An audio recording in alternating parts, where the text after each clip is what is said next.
খরচ ভীষণ কম খেলার, মাইন্ড স্পোর্টের মধ্যে সাইন্টিফিক্যালি সব থেকে বেশি মানে এগিয়ে আছে ব্রিজ।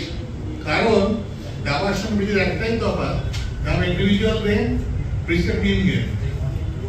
টিম গেমের একটা আলাদা মাহাত্ম থাকে। যাই হোক, তো এবারে যে ইভেন্ট আমাদের 8 বছর হচ্ছে, সিসিমেন্ট অল ইন্ডিয়া, এটা ক্যাটাগরি 1 ইভেন্ট।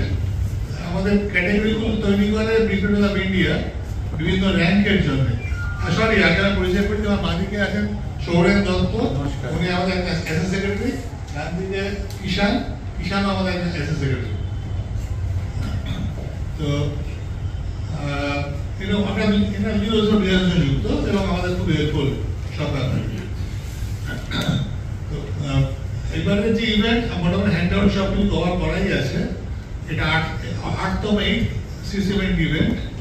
আমার একটাই বক্তব্য যে এই সিসিমেন্টের মানে সবাই আপনারা জানেন HM বাবুর, উনি যে কোনো খেলায় সাপোর্ট করেন। আগে অকেশন বিএসএতে করেছেন, ইসলাম ক্লাবেও করেছেন এবং বলা উচিত না মালিক দেয়কে সামান্য এর জন্য বলেছিলেন কি বলে ন্যাশনাল চ্যাম্পিয়ন ছিল রক ক্লাইম্বিং এর, অতি বলুন দাদুও করেছেন এবং ব্রিজে তো করেনি আজকে প্রায় বছর 15 ধরে। এবারে ন্যাশনাল চ্যাম্পিয়নশিপ কলকাতায়, সেটাও 68তম, যেটা অ্যাকচুয়ালি এবারে আমার সেক্রেটারি শেষ বছর।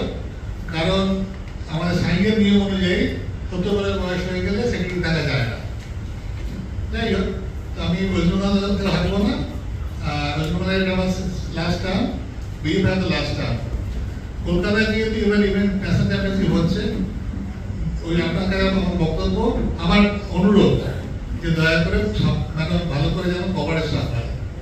আর কভারেজ হলেই জুনিয়ররা আসবে, কভারেজ হলেই স্পন্সর আসবে। স্পন্সর আর জুনিয়র না থাকলে আস্তে আস্তে এটা একেবারেই শেষ হয়ে যাওয়ার জায়গায় চলে যাচ্ছে এই খেলাটা, নাইট স্পোর্টটা। এই খেলা থেকে রিটায়ার করাটা আপনি সবাই জানেন ব্রিজ থেকে, কিন্তু অফিসিয়ালি আমি রিটায়ার করেছিলাম আজ থেকে যখন কোভিড টাইমে। আমার মনে হয়েছিল যে আমি এখন অব্দি নিজের কথা বলা উচিত নয়, তবু মানে ন্যাশনাল লেভেলে আমার থেকে কম বয়সে ন্যাশনাল চ্যাম্পিয়ন হয়নি। 2024 সালে আমি youngest ever to win the national championship. এবং যখন আমি রিটায়ার করি তখন আমার ইন্ডিয়ান র্যাঙ্কটা নাম্বার 1 ছিল। আমার এটা high time to retire. Anyway, এটা এখন করার ব্রিজ থেকে করে না কোনোদিন কেউ। আমি অ্যাডমিনিস্ট্রেশনে যুক্ত, ব্রিজ আমার প্রথম ভালোবাসা। আপনাদের অনেক অনুরোধ, এবার কোনো প্রশ্ন থাকে করতে পারেন, হ্যান্ড আউট আপনার সাথে দেওয়া আছে। এন্ট্রি চলবে, 75টা অলরেডি এন্ট্রি হয়ে গেছে।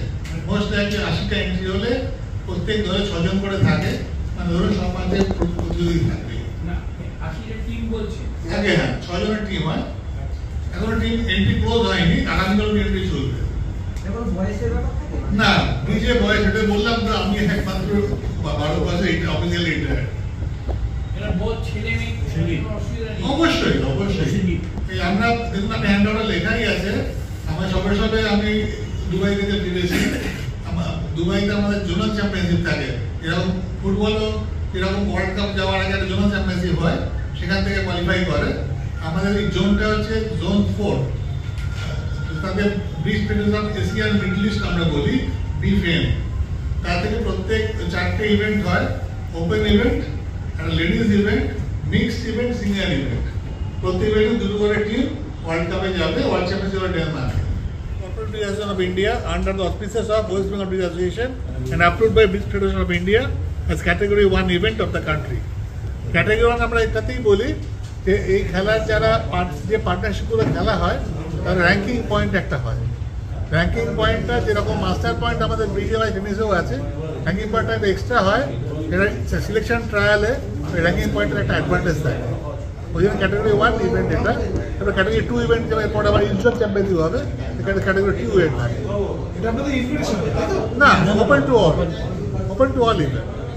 The standard on the Indian bridge is improving day by day. We are getting some support from the Ministry of Youth and Sports and the side, and this mind sport is in the priority sector of the government of India. I am sure that all of you are aware about the old achievement of bridge in the world level way back from the year 1988. I was selected as safety mission and coach of the Indian Open team in the last BFAM championship in Dubai from 10th to 12th April 2025. I am proud to say that we won 3 gold and 1 silver in this international championship. এটা আমরা বললাম যেটা বলছি যে আপনি এমনি নিজের মুখে বলে দিন আপনার জিজ্ঞেস করা উচিত। ওটাই তো আপনি ব্রিফ করে দিন ফার্স্ট মে থেকে 4th মে টুর্নামেন্টটা চলবে। আমাদের 4টে ইভেন্ট হয়, একটা মেন ওপেন ইভেন্ট, তারপরে একটা পেয়ার্স ইভেন্ট। এই দুটো যে মেন ইভেন্ট, টিম ইভেন্ট এবং পেয়ার্স ইভেন্ট। তাছাড়া একটা বোর্ডে ম্যাচ ইভেন্ট হয়, একটা পেয়ার্স আইএমপি পেয়ার্স ইভেন্ট হয়। এটা 4 দিন চলবে। টোটাল প্রাইজ মানে 8 লক্ষ টাকা। আর টিম ইভেন্টের ফার্স্ট প্রাইজ 1,20,000, সেকেন্ড প্রাইজ 80,000, আর পেয়ার্সের ফার্স্ট প্রাইজ 30,000 টাকা, আর সেকেন্ড 24 বোধ হয় না, 24,000 টাকা। তো এইগুলো যেটা ফার্স্ট এবং সেকেন্ডের ট্রফিজ আছে, ওই টিম ইভেন্ট উইনার এবং টিম ইভেন্টে 6 জনের টিম হয়, মানে দুটো ইভেন্টে 6টা 12টা ট্রফি আছে। রোলিং ট্রফি নয়, ইন্ডিভিজুয়াল ট্রফি। আর পেয়ার্সও ট্রফি আছে, ফার্স্ট এবং সেকেন্ড আছে। খুবই ভালো। আগেরবার আমাদের সিসির টিম হচ্ছে 63টা, এবারে অলরেডি 75টা হয়ে গেছে, 80-র দিকে যাচ্ছে। কি আগামীকাল শেষ হবে। আপনাদের কিছু ইন্টারন্যাশনাল প্লেয়ারও আসছে, কে বলবেন? ইন্টারন্যাশনাল প্লেয়ার তো আমাদের ভারতবর্ষেরই যারা আপনার ইন্টারন্যাশনাল প্লেয়ার তো আমাদের ভারতবর্ষের যারা খেলেন তাই সকলেই আছেন। আর প্রথম বিদেশ থেকে বিদেশ থেকে দেখুন, বিদেশ থেকে একটাই টিম আসে যারা প্রফেশনাল প্লেয়ার 4 জনকে ভাড়া করে আনেন, তারা আছেন ইসরায়েল এবং পোল্যান্ড।